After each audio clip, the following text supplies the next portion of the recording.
Este mês queremos falar um pouco sobre Colossenses, no horário do culto. Na escola dominical estamos a focar na primeira carta de Pedro. Então, a cada domingo, na escola bíblica dominical, vamos explorar 1 Pedro. E em cada culto vamos falar um pouco sobre um capítulo de Colossenses. Hoje, mantenha a tua Bíblia aberta no capítulo 1 de Colossenses. Nós vamos trabalhar numa boa parte desse capítulo. Mas eu gostaria de começar agora a leitura com o versículo 28. No versículo 28, Paulo está a dizer o seguinte, acerca de Cristo: nós o proclamamos, advertindo e ensinando a cada um com toda a sabedoria, para que apresentemos todo homem perfeito em Cristo. Então, a palavra perfeito aqui dá a ideia de maduro. E então, o objetivo de Paulo a escrever é que os crentes amadureçam e cresçam, certo? Então, vamos ver neste livro como isso pode acontecer, particularmente hoje no capítulo 1, como alcançar a maturidade em Cristo. E a palavra-chave aqui é em Cristo, certo? Não há maturidade fora de Cristo. E o que se passava nessa igreja? A igreja desta cidade, de Colossos. Foi uma igreja provavelmente fundada por Epáfras. Então, se nós olharmos o capítulo 1, versículo 7, está claro ali: vocês aprenderam de Epáfras, nosso amado cooperador, fiel ministro de Cristo para conosco, que também nos falou do amor que vocês têm no Espírito. Então, Epáfras, um discípulo de Paulo, enquanto Paulo ensinava em Éfeso, naquela região.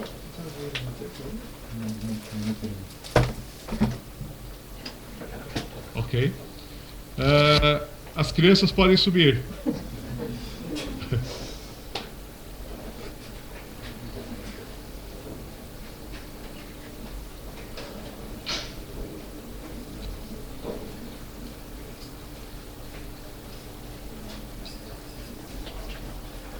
É que hoje a ordem do culto está um pouco diferente.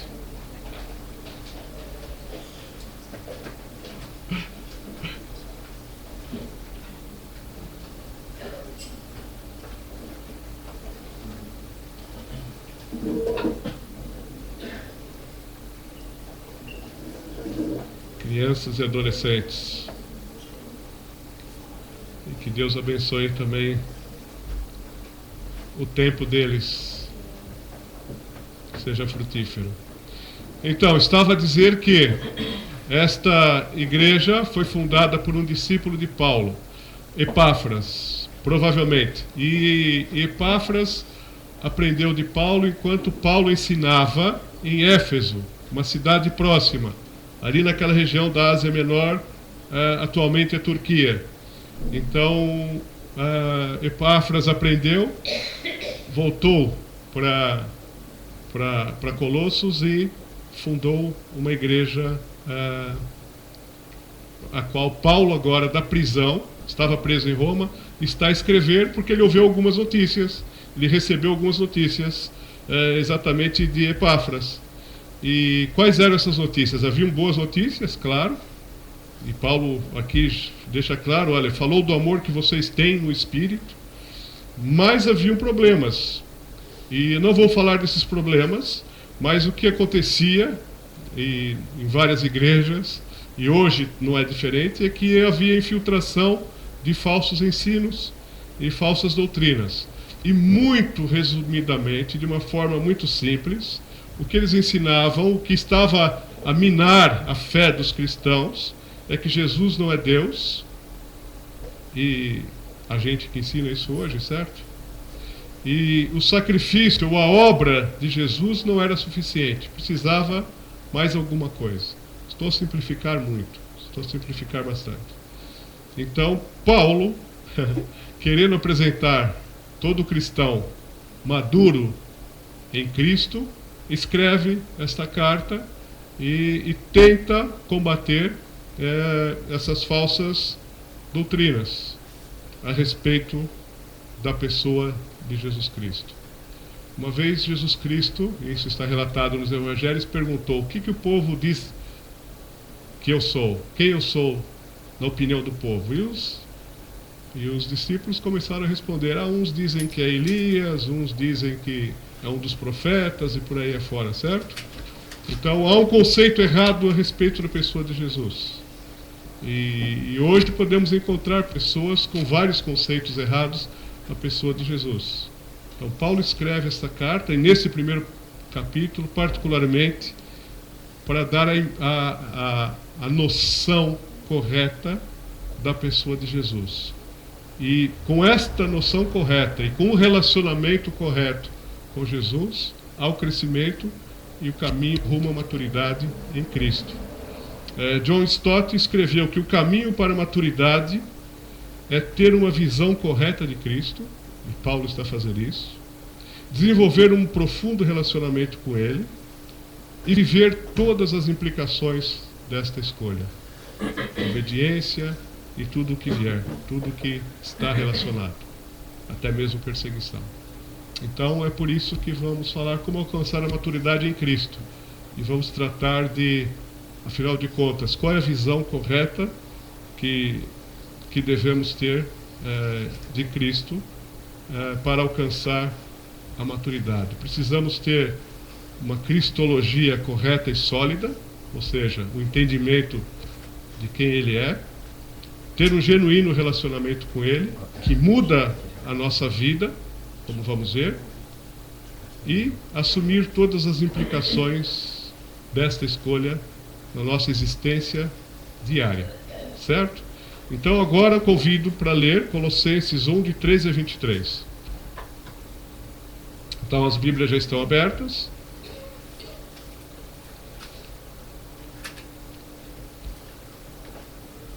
Colossenses 1, de 13 a 23. Pois Ele nos resgatou do domínio das trevas e nos transportou para o reino do seu Filho amado, em quem temos a redenção, a saber, o perdão dos pecados.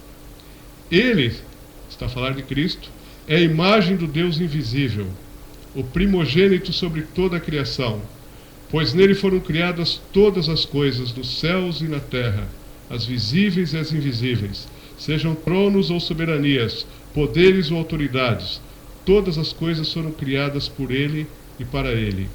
Ele é antes de todas as coisas, e nele tudo subsiste. Ele é a cabeça do corpo, que é a igreja, é o princípio e o primogênito dentre os mortos, para que em tudo tenha supremacia. Pois foi do agrado de Deus que nele habitasse toda a plenitude, e por meio dele reconciliasse consigo todas as coisas, tanto as que estão na terra quanto as que estão nos céus, estabelecendo a paz pelo seu sangue derramado na cruz. Antes vocês estavam separados de Deus, e na mente de vocês eram inimigos por causa do mau procedimento de vocês. Mas agora ele os reconciliou pelo corpo físico de Cristo, mediante a morte, para apresentá-los diante dele santos, inculpáveis e livres de qualquer acusação, desde que continuem alicerçados e firmes na fé, sem se afastarem da esperança do Evangelho que vocês ouviram e que tem sido proclamado a todos os que estão debaixo do céu. Esse é o Evangelho do qual eu, Paulo, me tornei ministro. Amém. Amém. Para um pouquinho e volta a olhar para esse texto.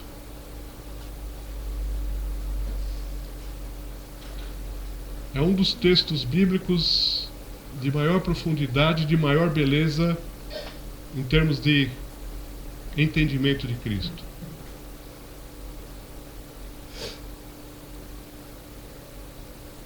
Cristo está no centro de tudo. Percebam a beleza do texto.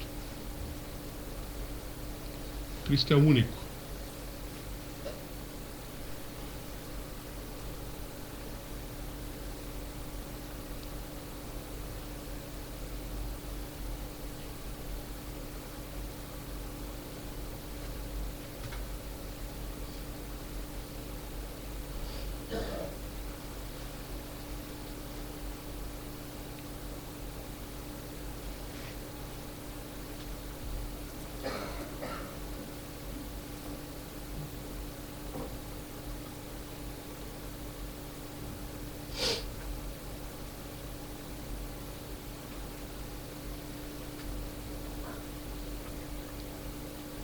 nesta intenção de Paulo de dar a visão correta de quem Cristo é, e com esta visão correta, com um relacionamento correto com Ele, caminharmos para a maturidade, uma das primeiras coisas que eu gostaria de destacar e que Paulo deixa claro nesse texto é que Jesus é Deus.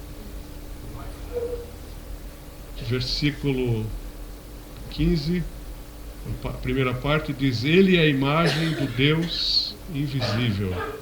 Ele é a imagem do Deus invisível. No versículo 19 diz que nele habita toda a plenitude de Deus. Foi do agrado de Deus que assim fosse. Todas as características de Deus habitam em Jesus.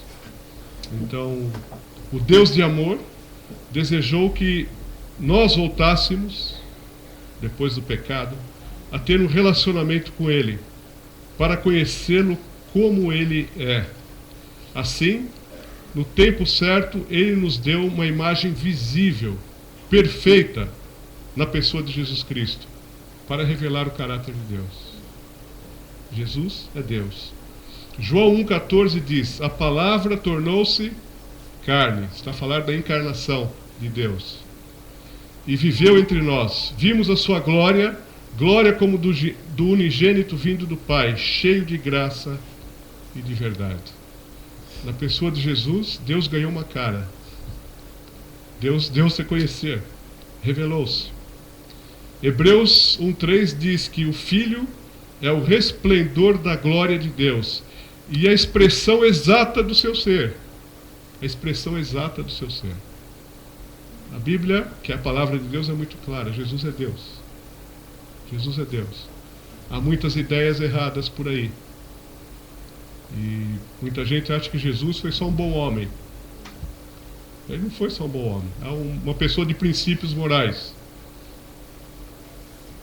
Jesus é muito mais do que isso.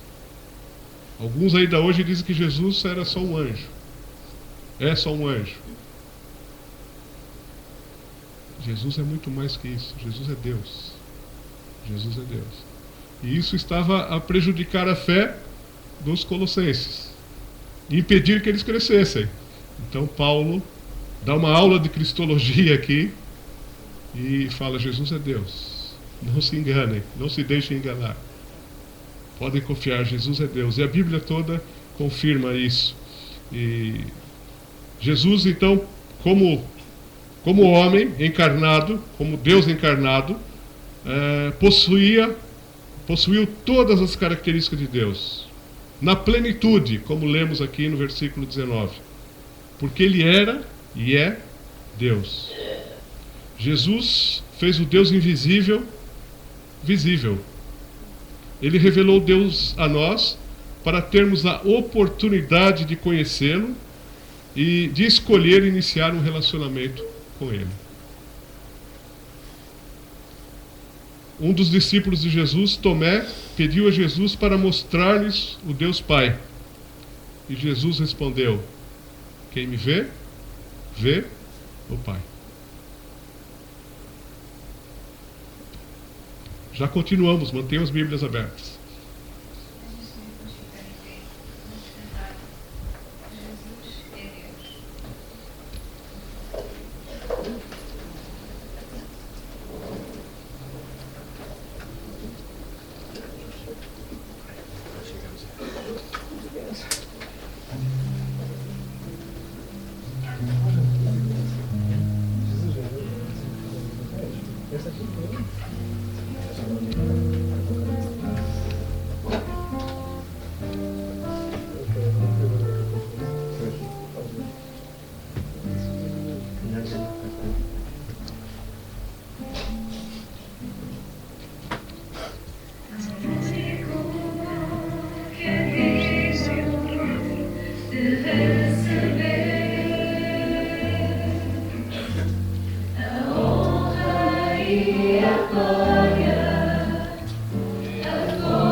E Jesus é o Criador de tudo e de todos. A parte B do versículo 15 diz que Jesus é o primogênito, ou seja, aquele que tem a primazia sobre toda a criação, pois nele foram criadas todas as coisas nos céus e na terra, as visíveis e as invisíveis, sejam tronos ou soberanias, poderes ou autoridades, todas as coisas foram criadas por ele e para ele. Por ser o Criador, Jesus tem o direito sobre toda a criação. Ele tem a primazia, tem a supremacia. Na verdade, toda a Trindade estava presente na criação. E nós lemos lá em Gênesis, façamos, certo? Façamos. Ou seja, isso é plural. Indica a participação da Trindade, que é um mistério que um dia, se calhar, vamos entender melhor. Mas é facto. A partir do nada, a Trindade criou todas as coisas. A partir do nada. A manifestação do poder absoluto de Deus. Criar tudo do nada. E a criação envolve um universo que está além da nossa imaginação. O tamanho, a extensão, enfim. Para além de ser o nosso Criador, se Ele é o nosso Criador, portanto, nós pertencemos a Ele, certo? Ele tem direitos sobre nós. Além disso, Hebreus 1:2 diz que Jesus é o herdeiro de todas as coisas. e por meio de quem Deus fez o universo. Então é um outro texto bíblico só a reforçar a ideia de que Jesus é o Criador. Não há nada que veio a existir que não seja fruto ou produto do trabalho criativo de Jesus. Nada. Absolutamente nada. Nem as coisas visíveis, como nós lemos. Dá o exemplo de uma coisa visível que ele criou. Por exemplo, uma árvore. Pronto. Muito simples. Um planeta, uma estrela. Certo? Nem as coisas invisíveis. Dá a ideia de uma coisa invisível. Hã? O ar, a força da gravidade, enfim. Podemos falar muitas coisas. Então, nada, nem as coisas visíveis, nem as invisíveis, nem mesmo os seres espirituais, como anjos e etc. Nada disso deixou de ser criado pelo Senhor. Naquela altura, alguns enquadravam Jesus numa categoria mais ou menos ali com os anjos, numa escala qualquer, e Paulo está a deitar isso abaixo. Opa, os anjos foram criados por Jesus. Tudo foi criado por Jesus. Nada escapou do poder criativo dele. E lá em Hebreus 1,4 diz que Jesus é superior aos anjos e que o Pai pede aos anjos que adorem a Jesus, que adorem a Deus, certo? Então, essas ideias estão sendo desfeitas e o pessoal pode se libertar de falsos conceitos, de falsas ideias que penetravam a igreja e alcançar a maturidade em Cristo, em Cristo. Então essa peça cristológica aqui é fundamental para a vida do cristão, para o crescimento do cristão. Então, Paulo desfaz as ideias falsas, elas estão por aqui hoje, à nossa volta, e temos que estar firmados na verdade bíblica. E no versículo 16 acaba de dizer assim: todas as coisas foram criadas por Ele e para Ele. Todas as coisas foram criadas por Ele e para Ele. Sabe que nós continuamos a criação, certo? Por exemplo, um carro, nós continuamos a criação. Nós não criamos do nada, nós criamos a partir daquilo que o Senhor fez. Mas nós continuamos a criação. Mas tudo pertence ao Senhor. Tudo. Nós somos mordomos. Mordomos da criação, por exemplo. Temos que cuidar do planeta. Somos mordomos da nossa vida. Somos mordomos do dinheiro que Ele nos dá. É tudo dele. É tudo dele. 100% do Senhor. É o que está escrito aqui. Tudo pertence a Ele. Temos que ter essa consciência. Temos que ter essa consciência. E usar as coisas de maneira que o proprietário, aquele que tem direito, quer. Certo? Ele tem a primazia. E temos agora a chance de mostrar essa primazia, os que são membros da igreja, sobre o uso do nosso dinheiro. Vamos participar com os nossos dízimos e as nossas ofertas, de acordo com aquilo que Ele colocar no nosso coração. Mas isso mostra que prestamos culto a Ele com tudo que Ele nos tem dado, inclusivamente com o nosso dinheiro, com a nossa vida, com o nosso tempo, com o nosso carro, com tudo, porque tudo pertence a Ele, é tudo para Ele. A nossa vida é para Ele. Vida cristã que alcança a maturidade reconhece a autoridade e o direito que Jesus tem de todas as coisas. Então, vou convidar o Joaquim e a Aida para então fazer a coleta. Os nossos visitantes não se preocupem, não precisam participar. Se quiserem, podem, mas isso é algo para os membros da igreja que sabem onde o dinheiro é aplicado. E principalmente para a glória do Senhor. Tá bem? Vamos participar com esta consciência de que tudo pertence ao Jesus que nos criou e que tem o direito, enquanto cantamos mais uma música.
Criador.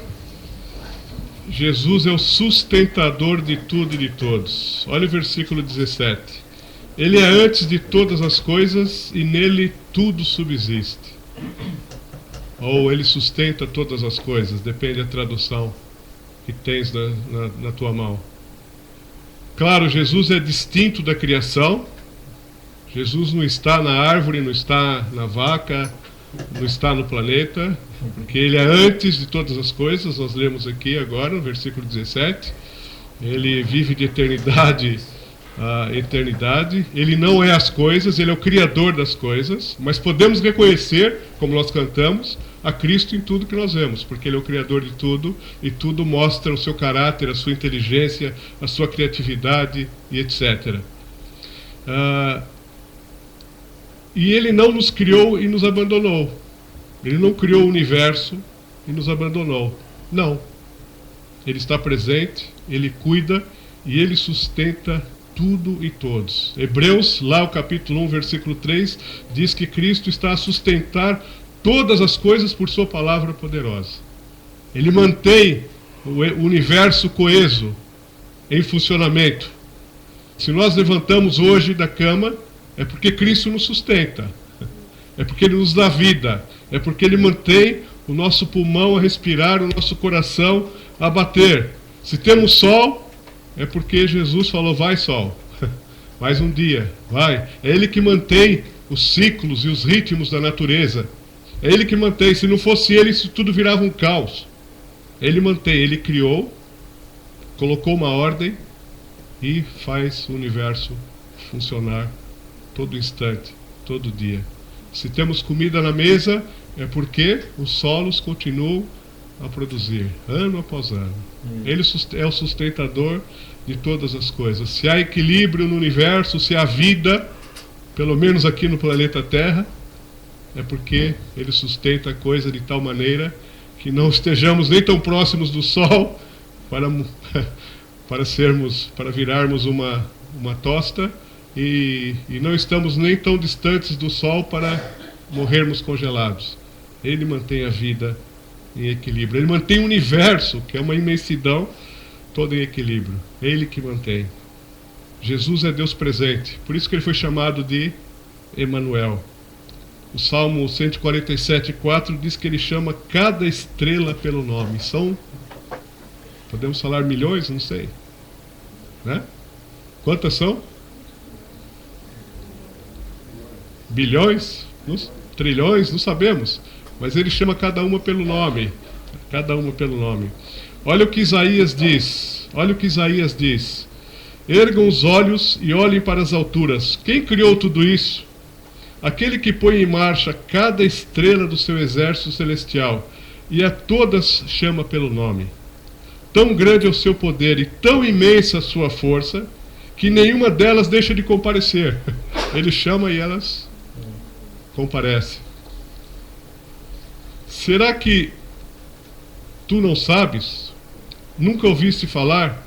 O Senhor é o Deus eterno, o Criador de toda a terra. Ele não se cansa, nem fica exausto. Ele continua a sustentar todas as coisas e não se cansa. Sua sabedoria é insondável. Nós nunca vamos compreender totalmente.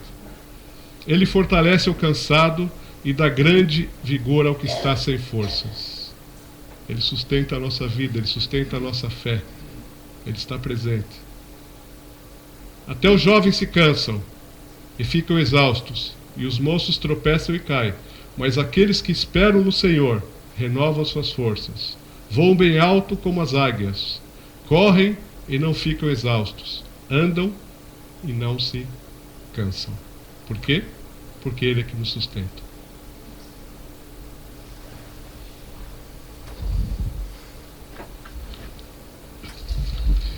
Vamos ficar novamente em pé.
Bom, esse texto também diz que Jesus é o cabeça da igreja. O versículo 18, a parte A, diz: Ele é a cabeça do corpo, que é a igreja.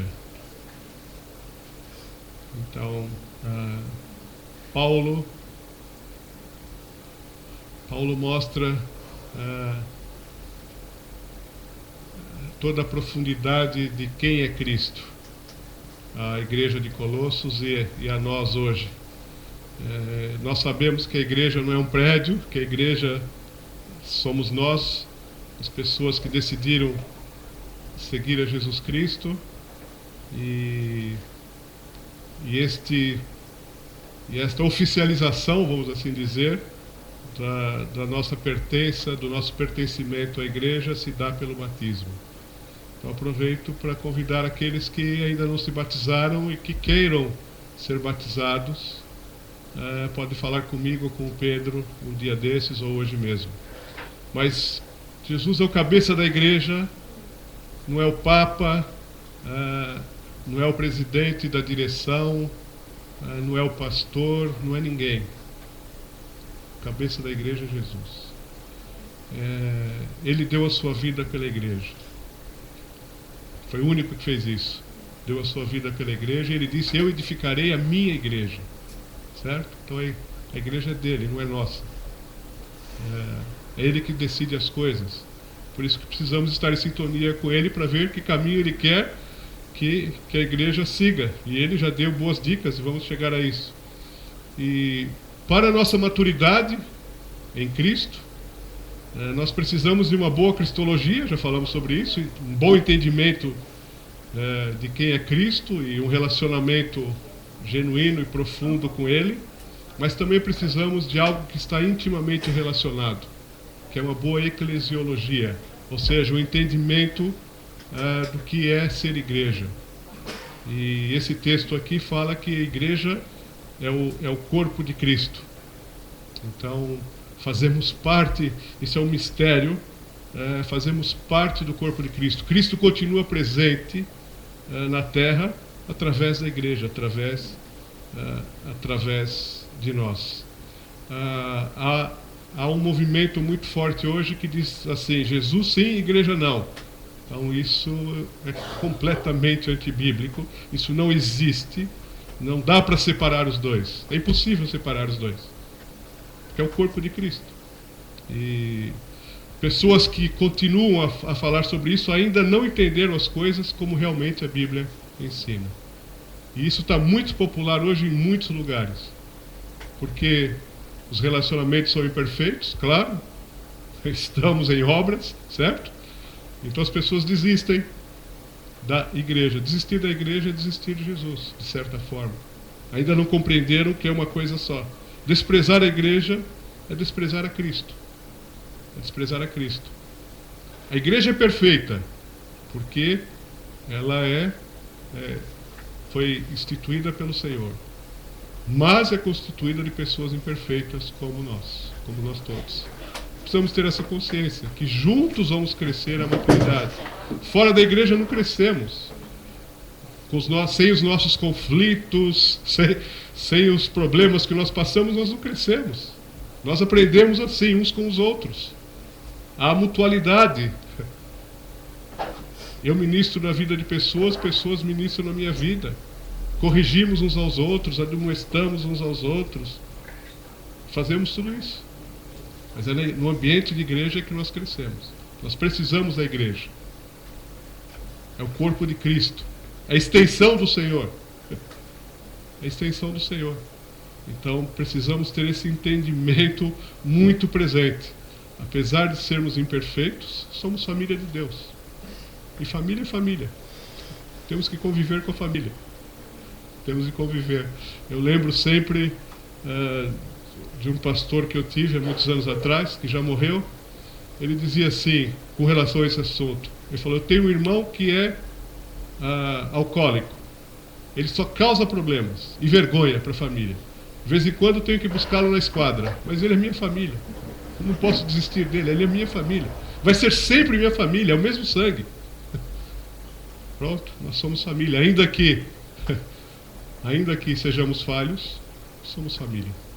E em Cristo, com essa percepção mais profunda, com o relacionamento com Ele, que nós crescemos e caminhamos para a maturidade. Então, somos parte desse corpo e devemos cumprir a nossa parte. Temos uma função no corpo. E funcionar com excelência numa igreja local. Eu acho que aqui é outra área que nós falhamos muito. Nós perdemos esta noção de excelência na igreja local. Perdemos. Nós não cumprimos o nosso papel. Se nós estamos num corpo, Cristo é o cabeça, cada um tem uma função, seja a mão, seja a perna, seja o braço, seja lá o que for. E devemos fazê-lo com excelência, porque é para Ele. É para Ele. E acho que aí nós estamos, de uma forma geral, a falhar tremendamente. Ser igreja não é comparecer um domingo sim e outro não. Não é só estar aqui todos os domingos. É mais que isso, é ter um envolvimento frutífero na vida uns dos outros. Servir uns aos outros, exercer os dons. Não é comparecer aos domingos pela manhã. É importante, mas não é só isso. É fazer o melhor, seja no louvor, seja na escola dominical, seja onde for. É participar da escola bíblica dominical, das atividades da igreja. Por exemplo, hoje falamos em encontros de casais, há outras atividades. Hoje tivemos uma reunião de oração. Graças a Deus tínhamos muitas pessoas, mas faltaram muitas. Oramos pouco. A vida da igreja é uma vida em comunidade, e onde devemos fazer o nosso melhor. Não é quando apetece, e se apetece. Não é porque o meu irmão olhou feio para mim que eu agora também não venho mais. Eu vou sair do ministério tal. Não é assim. Não é assim.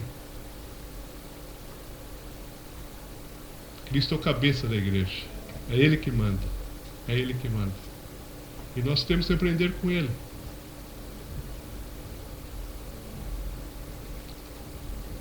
Está satisfeito com a tua prestação? Deixa o Espírito Santo falar ao teu coração. É na igreja local que as coisas acontecem. Outros falam, eu sou da igreja universal, eu vou aqui, vou ali. Não. A igreja só faz sentido, a igreja universal só faz sentido se nós estivermos ligados a uma igreja local. É só assim que faz sentido. Paulo escreve para uma igreja local, que era a igreja de Colossos. Vamos analisar a nossa vida, o nosso compromisso com a igreja, que é o corpo de Cristo. Que compromisso nós temos?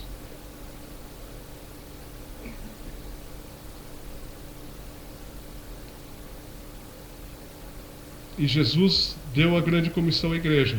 Essa é a prioridade. O que é a grande comissão? Fazer discípulos de todas as nações. A igreja unida cresce, amadurece unida, para quê? Para abençoar o mundo. Para abençoar o mundo. Os bairros à nossa volta e as nações. É isso que Cristo quer fazer. Foi por isso que Ele morreu. Foi por isso que Ele morreu. E Ele disse que estará conosco quando cumprimos a grande comissão, que Ele estará conosco todos os dias, até. Então, a cada um de nós cabe anunciar. 1 Pedro 2,9 diz que nós, igreja, corpo de Cristo, somos o quê? Nação santa, povo escolhido. O que mais? Geração eleita, para quê? Para anunciar as grandezas daquele que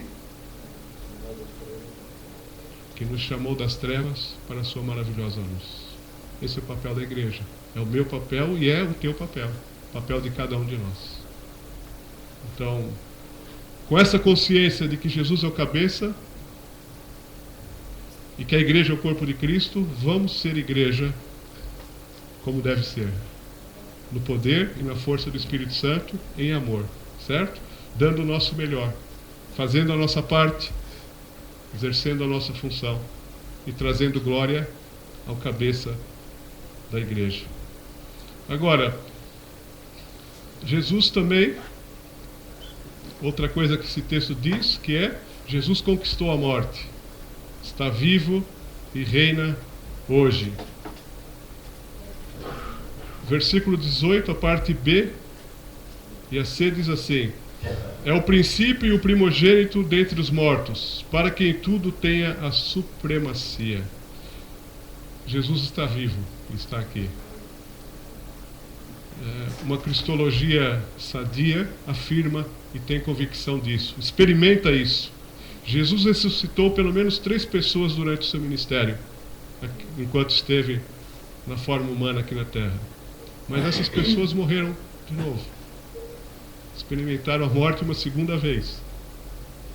Mas ele ressuscitou para nunca mais morrer. Porque na sua ressurreição ele derrotou a morte. Morte é o último inimigo. E Jesus derrotou a morte. Vamos ler lá 1 Coríntios 15, 55 a 58.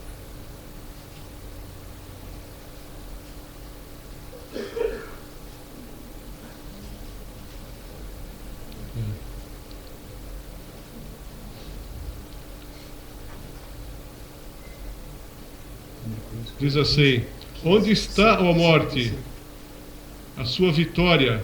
Onde está, ó morte, o seu aguilhão? O aguilhão da morte é o pecado, e a força do pecado é a lei. Mas graças a Deus que nos dá a vitória por meio de nosso Senhor Jesus Cristo.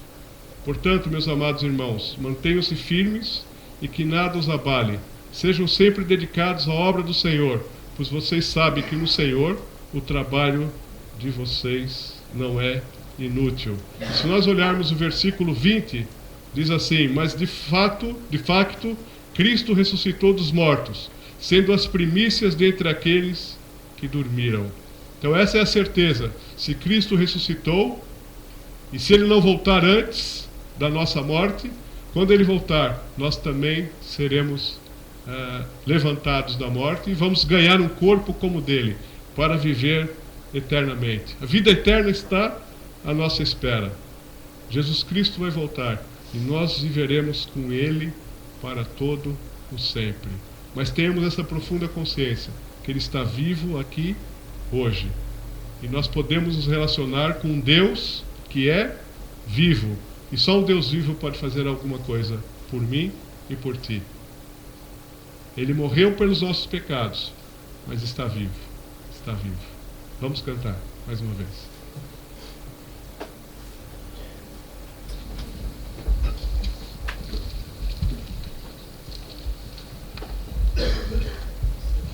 Vamos ficar em pé e glorificá-lo porque Ele está vivo. Amém?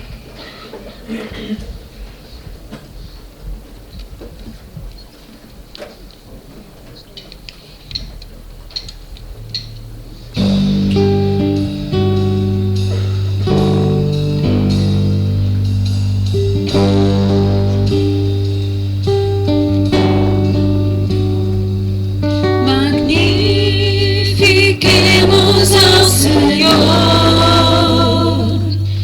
demos glória ao nosso Salvador. Magnificai o Altíssimo, pois Ele digno é. Magnificai o Altíssimo, pois Ele digno é. Hosana, Hosana, Hosana, Hosana ao nosso Rei. Hosana,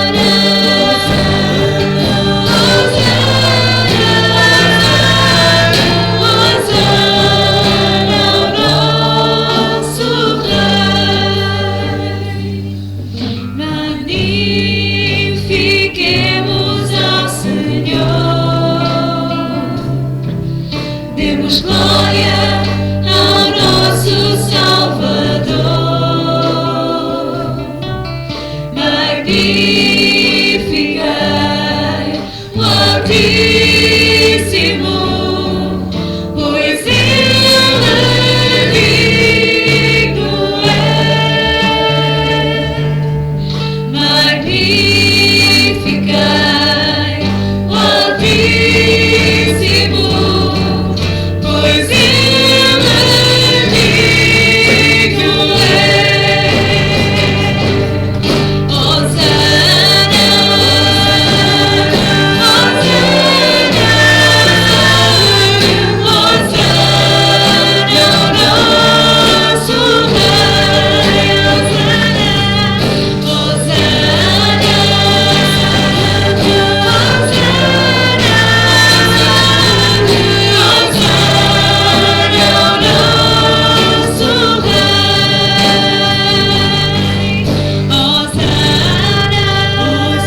Jesus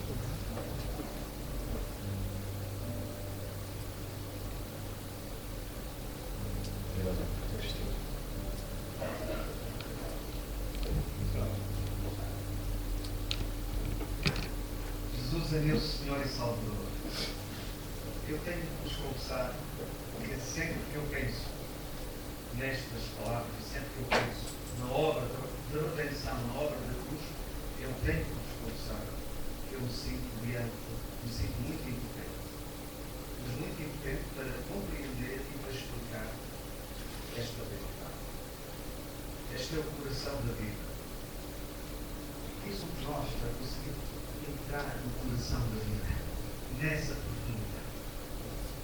Nós conseguimos tocar um bocadinho na franja, na orla, com o nosso conhecimento. Conseguimos chegar um pouco mais além com a nossa experiência, que às vezes nem conseguimos traduzir por palavras. É um mistério extraordinário.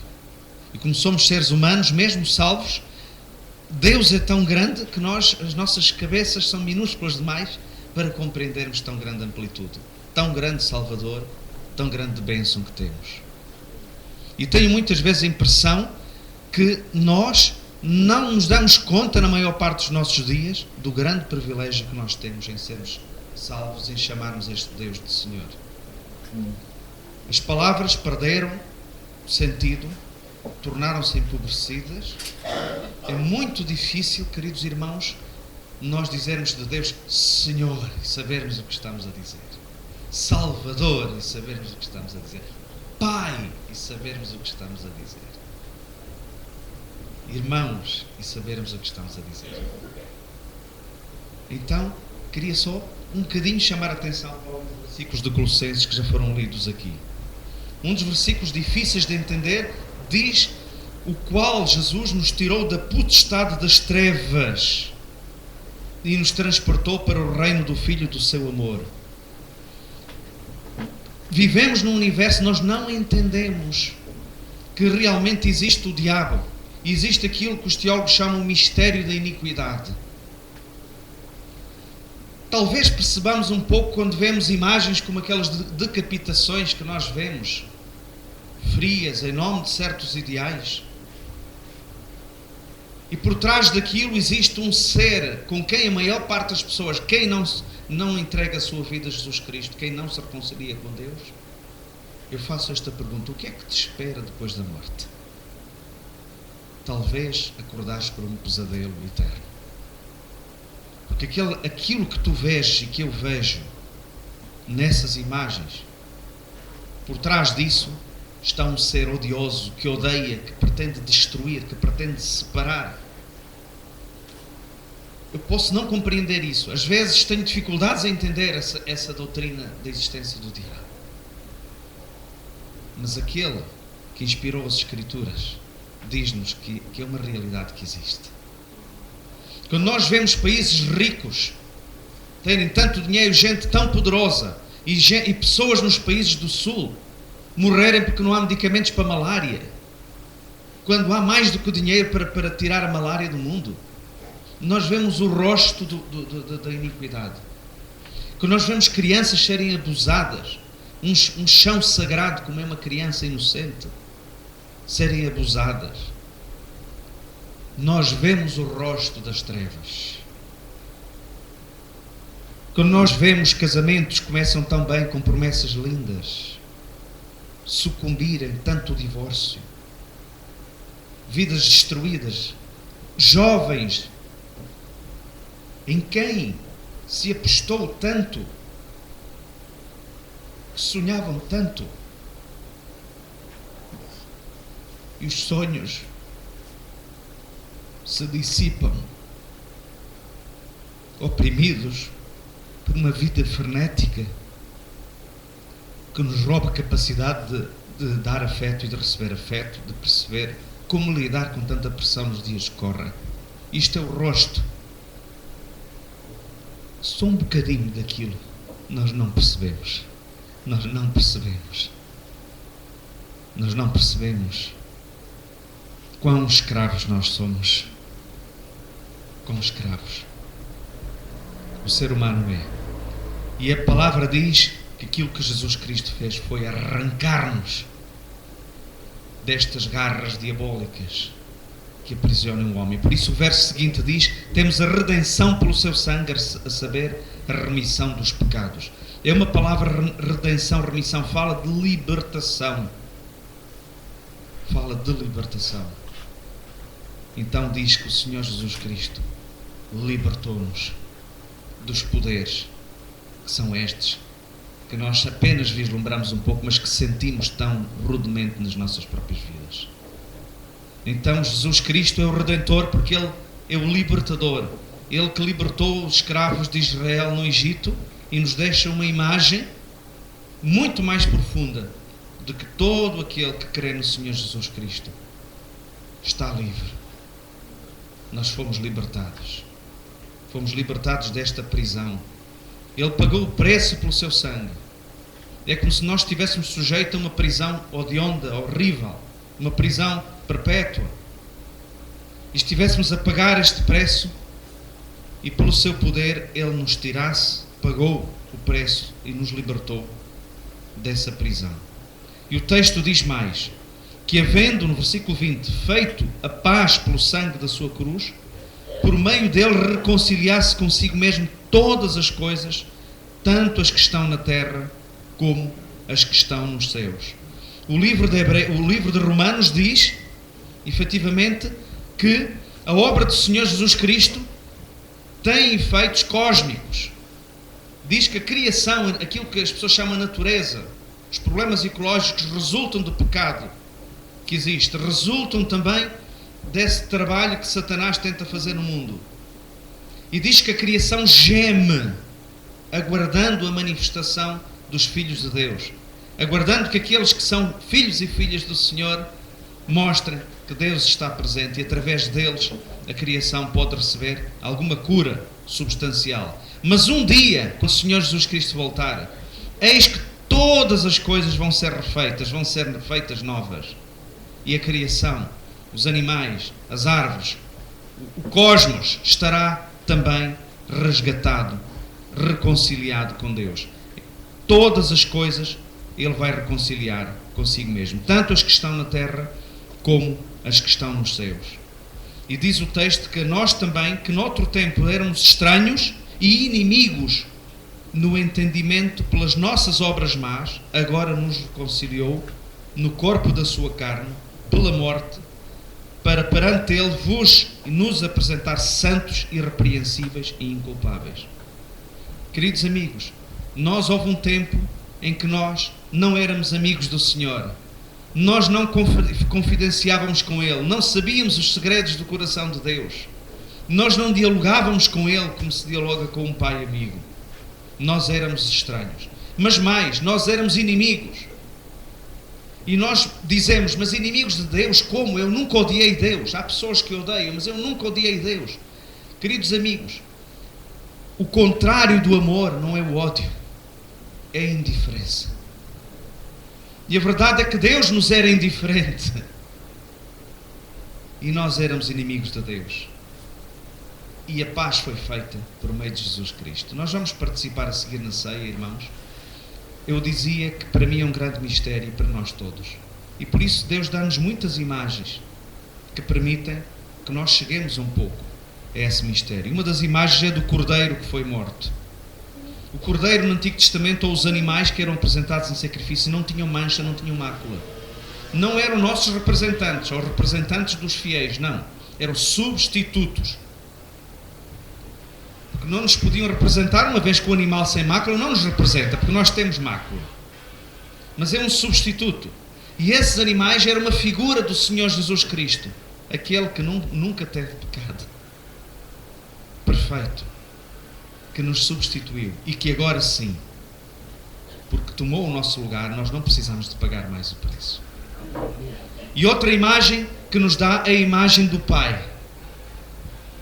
E o Senhor Jesus Cristo resgata o sentido das palavras, porque tu e eu, muito poucas pessoas têm experiências muito boas com os seus pais terrenos. Há muita gente que tem muito poucas boas experiências com os seus pais, ou experiências horríveis, ou experiências da distância, ou boas experiências, mas não perfeitas. E em Cristo a palavra Pai ganha outro sentido. E outra das imagens que nos é dado é Deus como Senhor, Cristo como Senhor. E o pastor Rodolfo já disse, Ele é Senhor por direito de criação. Ele tem os direitos de autor sobre a nossa vida, sobre os cosmos. E Ele é Senhor por direito de redenção. E a palavra Senhor, irmãos, que Deus nos ajuda a recuperar. Porque nós temos falado aqui, hoje temos eleições no Brasil, e o brasileiro vai dizer, eu sou soberano porque o meu voto vai escolher quem vai dirigir o país. E noutra altura eu vou dar voto a outra pessoa para que aquela pessoa deixe de estar. Ficamos com a sensação de que nós é que somos senhores. E é preciso resgatar esta imagem de Deus soberano sobre a nossa vida. As palavras são muito pobres, irmãos. Eu tenho muita dificuldade em perceber, porque ainda quero ser Senhor sobre a minha própria vida. E preciso de compreender que há um Deus a quem eu presto contas. Mas este Deus é o meu Pai. É o meu Pai. É aquele que resgatou em mim uma imagem de Pai. Eu tive um Pai que teve muitos defeitos e muitas qualidades. Guardo boas imagens dele, outras muito duras. Mas este é um Pai que me resgatou verdadeiramente a imagem do Pai. E que quer mostrar-nos que tu podes não ter tido um Pai muito bom, ou ter tido um Pai ausente, ou ter tido um Pai mau. Mas este Pai não te fará mal. Ele é um Pai que te fez herdeiro dele e de tudo o que há no universo. Porque tudo é de Deus e nós de Cristo. E tudo também é nosso em Cristo. Então vamos participar na ceia do Senhor com esta ideia. Jesus, que é Deus, Jesus que é o Criador de tudo, Jesus que é o sustentador de tudo, Jesus que é o cabeça da igreja. Há mais alguma coisa, pastor? Jesus está vivo e voltará. Jesus é o Senhor e o Salvador de uma maneira misteriosa. E vamos então com alegria participar na ceia do Senhor. E vamos chamar de Senhor e Salvador com gratidão. Então,